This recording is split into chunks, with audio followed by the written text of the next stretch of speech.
পৌঁছায়, কখন যে আসবে। ইস, একটু ভাল লাগছে না। দেখা পেলেই হয়, আচ্ছা করে মজা দেখাবো। সে যে কেন এলো না, কিছু ভালো লাগে না।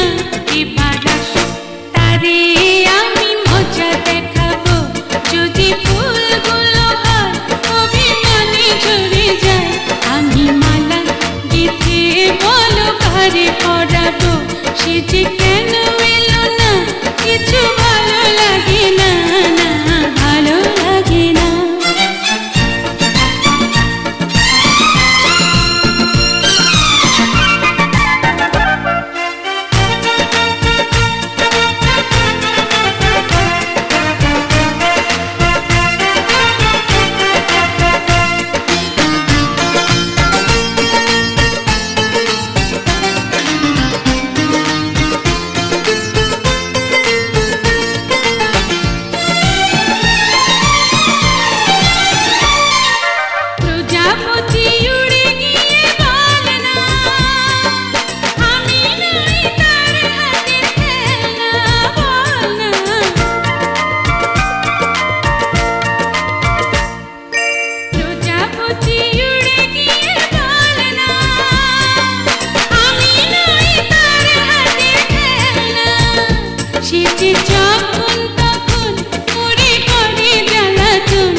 যদি ফুলগুলো হয় অভিমান